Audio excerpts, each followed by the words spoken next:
ቢኒን በወይን አስክራ በፍቅር አባብላ የያዘባትን ዶክሜንት እንዲያጠፋ አደረገችው። በጣም ነው ያዘነው እውነት ለመናገር። አይ ወንድ ልጅና መጠጥ በቃ ትንሽዬ ነገር እኮ ናት የምትሸውዳቸው የምር እና በቃ አፏን አስይዘህልን ነበር። አሁን ደግሞ ድጋሚ መታ ልትፈነጭብን ነው። ሰላም ቤተሰብ እንዴት ናችሁ? ለዚህ ቤት አዲስ ከሆናችሁ በቅንነት ቤተሰብ እየሆናችሁ በቅንነት ላይክ አድርጉ፣ ሰብስክራይብ አድርጉ፣ ኮሜንት ጻፉ፣ ያላችሁን ሀሳብ ሼር አድርጉ። እና የእውነት ዛሬ በጣም ነው የደበረኝ። ቢኒ ያናዶኛል። እውነቴን ነው የምላችሁ። በዚች በትንሽ እየመጠጥ ሰክሮ የያዘውን ዶክሜንት ሊደልትላት ይሄዳል እንዴ? ልጅቷ ብልጥ ናት በነገራችን ላይ በሲስተም ነው የሄደችበት። በቃ እና ሰውን እንዳመጣጡ መመለስ ነው ያለችው። መግቢያም ላይ አይታችኋት ከሆነ እሷ ናት በሱ ቤት ሰርታ የመጣች። ሰሞኑን በሱ ቤት ነው መግቢያ የምትሰራው ከሰራችም፣ ምክንያቱም ቢኒ በእሷ ቻናል እንዳትሰራ አስቆሟታል።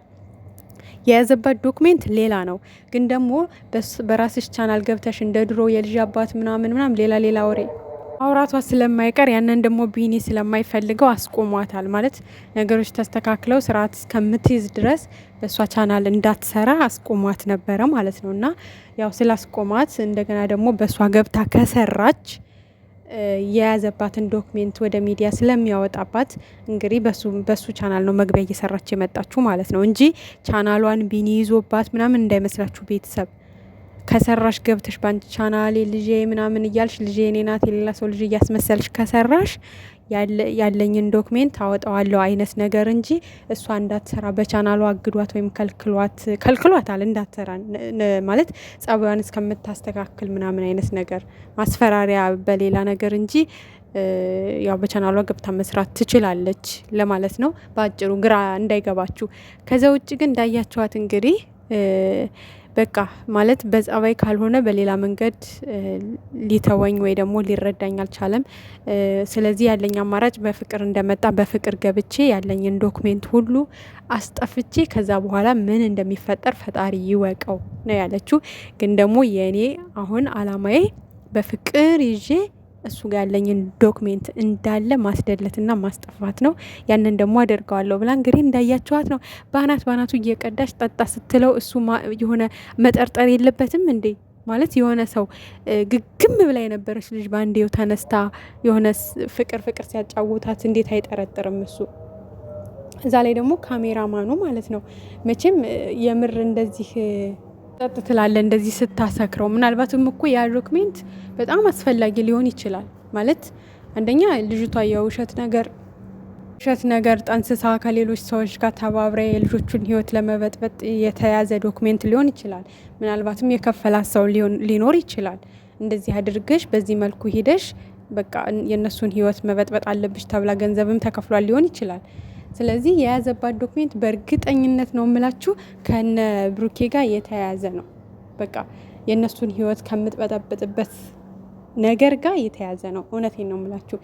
እና እንደዚህ ተጃጅለህ በማይሆን መጠጥ ወንድ ልጅ ነህ አይደል እንዴ? ወንድ ልጅ ብዙ መጠጣት የሚችላል አይደል እንዴ? እንደዚህ በትንሽ ባልሞሊት ብርጭቆ እንደው ቢሞላ አንድ ብርጭቆ ቢሆን ነው፣ ከዛ በላይ አይሆንም። እንደው እርግጠኛ ነኝ። ትሰክራለህ እንዴ? ኧረ ያሳፍራል። እናቴን እንደዚህ አንጠብቅም ነበር ቢኒ። በትንሽ ነገር ትሸነፋለህ ወይ ደግሞ በትንሽ ነገር ትሸወዳለህ ብለን አልጠበቅንም ነበር። ገና ብዙ ነገር ካንተ እንጠብቅ ነበረ። በቃ አለ አይደለ ቤትህ ይዘህ ገብተህ በትክክለኛው መንገድ ትዳርህን በስነ ስርዓቱ ይዘህ ስትመራ ማየት እንፈልግ ነበረ። በርታም ያልንህ ለዛ ነበር እንጂ አንተ ጭራሽ የሌሎቹን ህይወት የሚበጠብጥ ዶክሜንት እጅ ላይ ያስቀምጠህ በቃ ማለት አሁን እኮ ያንን ዶክሜንት ስለያስገባት ነው ስማቸውን እንኳን ሳጠራ ጸጥ ረጭ ብላ በቃ ስብር ብላ የተቀመጠችው። ግን እሷ ብልጥ ናት። አየህ በፍቅር አባብላ አጠጥታ በፍቅር ብታባብልህም እንደማትመለስላት ስለምታውቅ እያባበለች በፍቅር መጠጥን ማጠጣት ነው የመረጠችው። ከዛ በቃ ትሰክርላታለህ፣ ያለ ምንም ነገር ሄደህ ትደልትላታለህ። አላማዋ እቅዷ ደግሞ ተሳክቶላታል። ግን ደግሞ እዩ በዚህ መንገድ አይሳካልሽም መቼም ማለት ነው። ከዛሬ ምንም ያላመጣሽ ከዚህ በኋላ የልጆቹን ህይወት በምንም አይነት መንገድ ልትበጠብጩ አትችም። ቢኒ ጋ ያለው እውነት እንኳን ቢደለት ፈጣሪ ጋ ያለው እውነት አይደለትም። ገብቶሻል? ቢኒ ያየው ነገር ይኖራል፣ የደረሰበት ነገር ይኖራል። ፈጣሪ ደግሞ እሱ ጋ ያለውን እውነት አንድ ባንድ ያውቃል። ስለዚህ ፈጣሪ ራሱ ዋጋውን ይሰጥሻል ማለት ነው። እና በቃ አላ የሰው ልጅ እንዴት ነው ሰላም ህይወቱን መምራት የማይፈልገው? እንዴት ነው ከሌሎች ህይወት ወጥቶ የራሱን ደስተኛ ሆኖ መኖር የማይፈልገው? የማይሆን ነገር ላይ መታገል የሆነ ፋይቲንግ ማድረግ ምናምን እንዴት ነው የሚያስደስተው? እና በቃ አንቺ እንደዛ አይነት ሴት ነሽ። በቃ የማይሆንሽ ህይወት ውስጥ ገብተሽ መበጥበጥ፣ ፋይቲንግ ማድረግ፣ ማበጣበጥ፣ ብዙ ነገር ሲፈጠር ማየት ያስደስትሻል ይመስለኛል። ግን አይጠቅምሽም፣ ላንቺ አይጠቅምሽም የምር ማለት ነው። እነዛን ሰዎች ግን የበለጠ እያጠነከርሻቸው፣ እያበረታሻቸው፣ ጥንካሬን እየጨመርሽላቸው ነው የምትሄጁ። ምክንያቱም በተንኮል የመጣ ሰው ነው አፍሮ የሚመለሰው። ገብቶሻል?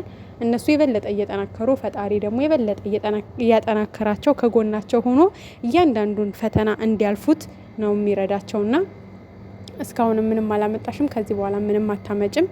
ግን ደግሞ ለራስሽ ህይወት ሴት ልጅ ነሽ፣ ብዙ ነገር ይጠብቅሻል፣ ልጅ አለሽ። በቃ በሰላም የራስሽን መንገድ ብትመርጭ ደስ ይለናል። ከዚህም በፊት እንደነገርንሽ ማለት ነው።